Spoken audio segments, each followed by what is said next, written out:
সামাজিক যোগাযোগ মাধ্যম থেকে শুরু করে আন্তর্জাতিক যোগাযোগ মাধ্যম, গণমাধ্যম, সেটা হোক বিবিসি কিংবা আল জাজিরা বা আরও কোনো চ্যানেল, দেখেছেন কিভাবে আমাদের সন্তানদের উপর গুলি চলেছে। আল জাজিরার একটা ছবি, সেনাবাহিনীর সদস্যরা অটোমেটিক রাইফেল নিয়ে শুয়ে পড়লেন লাইন দিয়ে, তাদের 20 গজ দূরে নিরস্ত্র সাধারণ মানুষ, আমরা, আমার দেশের জনগণ, তাদের দিকে সেমি অটোমেটিক রাইফেল থেকে গুলি চলল।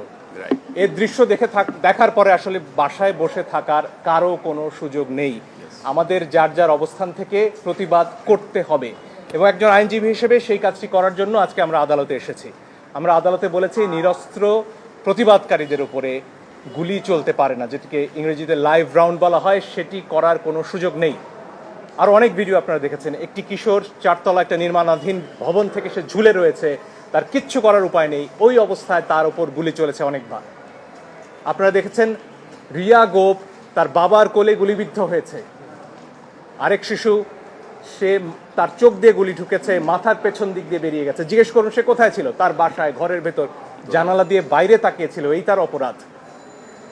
এই জন্য আমরা স্পষ্টভাবে বলেছি যারা আন্দোলনকারী তাদের উপরে লাইভ রাউন্ড অর্থাৎ গুলি ছোড়া চলবে না। আপনারা প্রয়োজনে টিয়ার শেল ছুড়ুন, লাঠিচার্জ করুন, রাবার বুলেটও ছুড়ুন, তাতেও বহু মানুষ অন্ধ হয়েছে হয়তো, সে খবর আপনারা দেখেছেন, এত কাছ থেকে রাবার বুলেট ছোড়া হয়েছে।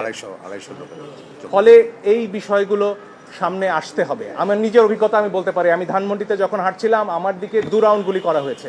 তাদের পোশাক পরনে ছিল না, আমি জানি না তারা কারা পিস্তল থেকে গুলি হয়েছে, কারণ আমার হাতে ক্যামেরা ছিল, কোনো প্রমাণ তারা রাখবেন না। কিন্তু প্রমাণ ধ্বংস হয় না আজকের দুনিয়ায়, প্রমাণ পৌঁছে যায়। আরেকটি দাবি আমরা করেছি পরিষ্কারভাবে, ছাত্ররা সারা বাংলাদেশ থেকে আজকে বলেছেন যে 6 জনকে ডিবি অফিসে রাখা হয়েছে, তারা সেখানে বন্দী।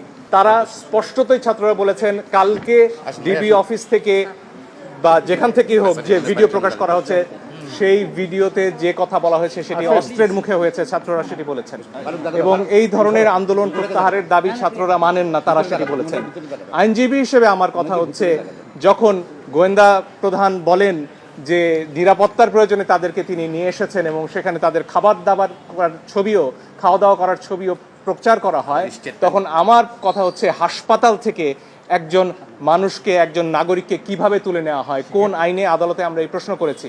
আপনারা নাইমের ক্ষতবিক্ষত শরীর দেখেছেন, তার গায়ে পিটিয়ে কি অবস্থা করা হয়েছে পত্রিকায় এসেছে।